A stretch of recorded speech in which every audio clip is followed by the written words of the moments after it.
Hey guys, it's Robin, RsIslandCrafts, and welcome to my craft room. This is my WiP Wednesday where I show you what I've been working on in the craft room this week. This is going to be our next little quilt along project.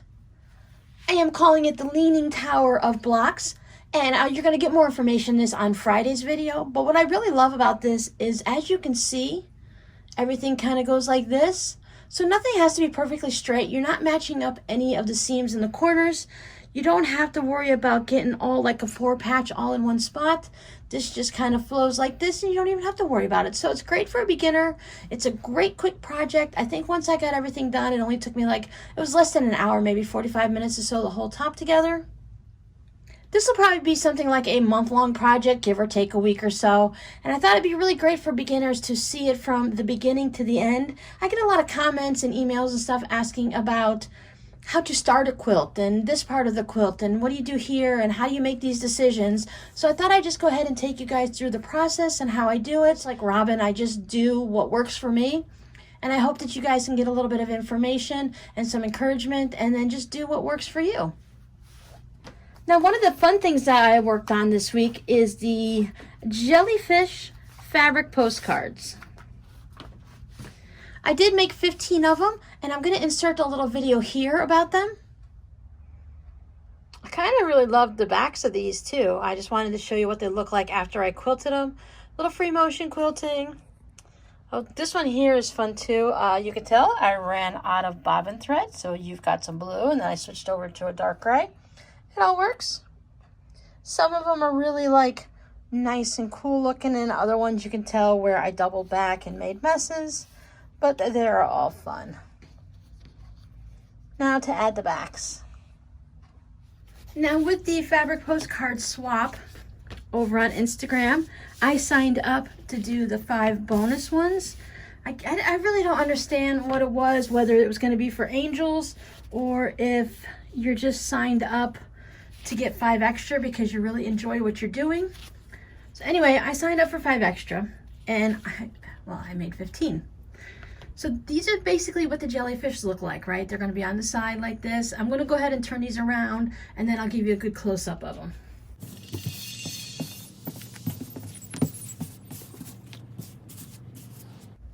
Okay, basically here is the first group of 10 of them. I set 5 aside that I'm going to mail out, the ones I chose. So I'm going to show you these first and then I'll show you those.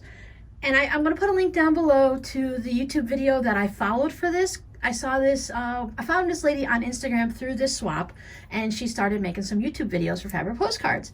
And she made these little fun scrappy jellyfish. And I'm like, oh, scrappy jellyfish, I'm all about that, right? It's all freehand. I need to do a little bit of work on my tentacles. They're not as tentacly. They're not as, I kind of picture them as being more like octopus legs. You watch her video and she has some really good ones. Hers are skinnier and they're longer and they're more wiggly squiggly, but you know what? I think mine still came out cute. I just have the blue stitches all around and I just sign them and put the year 2020. And let me find one.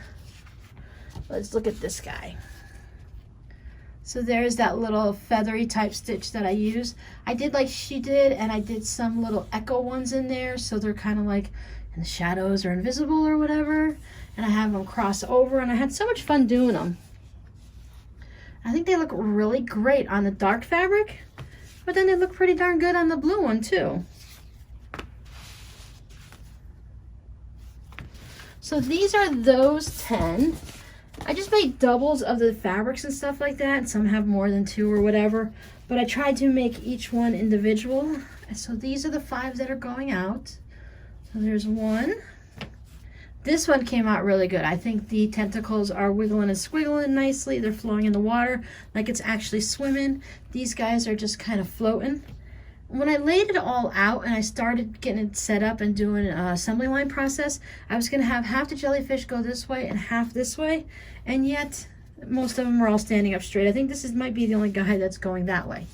I might actually keep this one. I really need to keep one for myself. I'm torn between one like that. Well, this one's going out in the post, but I like this batik fabric here. It really looks like a bunch of little fish swimming by or something like that, so I don't know. Then this one, Nice long ones, a little bit more open space so it's flowing in the water. This fabric has waves and stuff, so I thought that would be fun, right? Even though it wouldn't be on top of the water like this, it'd be on top of the water with the tentacles down, it still works, right? So this is what these guys look like. So I had a lot of fun. Oh, it was a bit fiddly and a lot of work, but overall they were fun. Now next up, when I make fabric postcards, I'm gonna make the hedgehog ones, like the one that I received, because that was just cute and adorable, and I already have a whole bunch of fabric fused of the batik scraps and stuff, so I can just go ahead and make them even smaller. Because what I did is I took some of my longer thin strips and just put the fusible onto the back of it, cut out some tentacles, so I still have a whole bunch left. I planned ahead.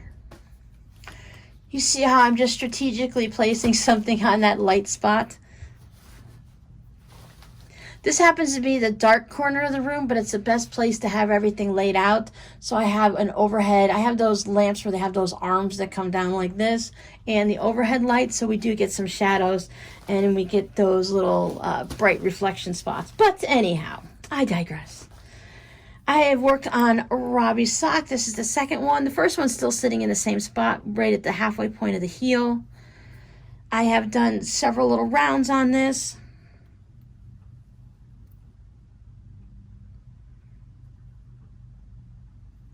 Move my stitch marker so I don't forget.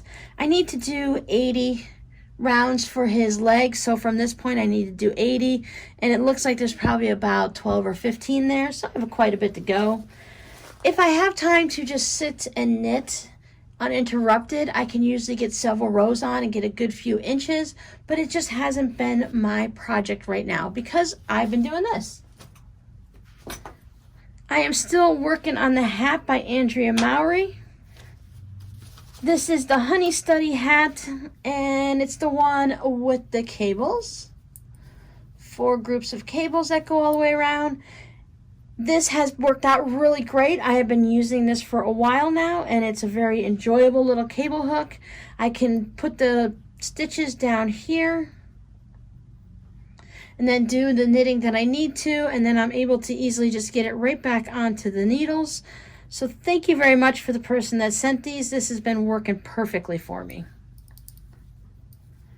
So here I am. Let me move my marker, because we all know if I don't, I will definitely forget to the next time I pick it up. I have 6 more rows to go, and then I will be on decreases, which is very exciting to me.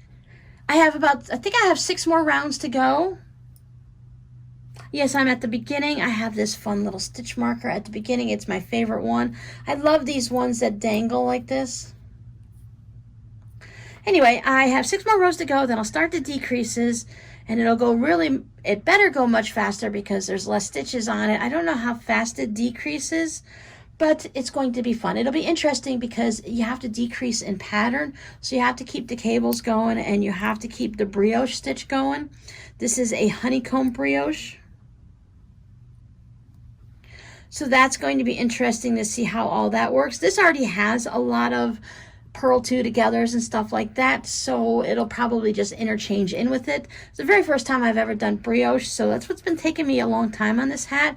I had to learn these new stitches and the new techniques. And for me, brioche just is not very quick.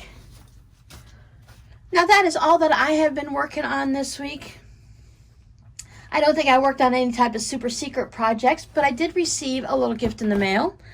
Along with a package of scraps, I received this denim hanger. I think this is really a great idea. This blue reminds me so much of a backpack that my kids had. And the denim stripes in here, and it's got a hanger that goes across so you can hang it on a rod or anything like that. And then it has all these great big pockets with the fun designs and stuff like that to put all your little things in. So instead of constantly dropping stuff down and putting things somewhere, I can go ahead and tuck them in there. I could see putting in scissors or the smaller rulers. You can hook your pens and pencils and stuff right on here, just like you would in a shirt pocket and stuff like that. So there's a lot of nice little places to do your little tuck-ins. I haven't decided exactly where I'm going to hang this up yet. I wanted to show you guys first. I will probably put this thinking about it now, just as I always do, I talk out loud and think it through while chatting with you guys. I think this would be good in the fabric room because it's in the next room over from the craft room, and I can keep scissors and stuff like that, and maybe a little, use this as a little, put maybe a Ziploc bag in there or something up here and use it as a little trash bin, because when I'm going to grab fabric, a lot of times I just need a little bit, so I'll just cut a chunk off. Or as I'm going through the fabric, I'll see one that has a whole bunch of strings and threads hanging. So to have a pair of scissors and a little spot to put those things of strings and stuff into a little trash bin, it'd be a really great idea to go ahead and just hang this up on the side of those bookcases. So thank you so much. I love it. I think it is a great idea. I'm going to leave this right here to cover up that bright spot. I also received a wonderful fabric postcard in the mail. These are generally, they look like they're all batiks. Yeah, they're all batiks. And they're all little tiny half square triangles. They're about an inch, inch and a quarter finished like that. So isn't it great? And I love how there's some dark ones on there, so it kind of gives it the look almost of solid squares, so because you don't have any of that white on there. A nice little fun border like a picture frame, and then the satin stitch around the edge. I really like them when they're nice and stiff and stuff because they sit in my little container nicely, and as I flip through, they're really nice and sturdy, and I love the feel of them like this. I love them with the fabric on the back too, because a lot of times they use that Timtex, I think it is, that really thick. It has a one side, well, I think they might also have a dual side fusible, but you can put that in between your fabric and your batting and all of that, and that will give you that nice stiff feeling also. You don't necessarily have to use the cardboard. This one has cardstock on the back, just by the way, in case you were curious. There's my address on the back because this was mailed in a clear envelope just like this with, you know how I like to put the shipping label on it and stuff? This one was just shipped like that, plain in the clear envelope, and it went through no problem. And it was really fun. It is really fun to open your mailbox and see something fun and colorful like that. I know many of you guys have received postcards from me, so I'm hoping you get the same joy when you open your mailbox that I do when I do this. So I'm signed up for, I think you get 3 to 5 postcards for the swap, and then I signed up for an additional 5 with no guarantees of getting any in return from there. I have already started to get 1 or 2. I think this one might be one of the ones that were sent as the second round as a bonus one. So it was really great to see this. So that's it for me this week. I have several things going that I want to work on this week. I have a whole bunch in my head, and I've been keeping a list of other things I want to do. And I'm not going to tell you. It's going to be a total surprise. And why won't I tell you? Well, because you know me. I'm not sure which one I'm going to work on. So you could come back next Wednesday on next Wednesday's WiP Wednesday and see which projects I decided to spend a little bit of time on. As always, thank you for hanging out with me in my craft room this week. If you want to leave a comment down below and let everyone know what projects you're working on, that would be fun because it's always energizing to see what someone else is working on. And I love to get new ideas because sometimes you guys come up with really great projects that I've never thought of. All right, guys, I'll see you next time. Bye.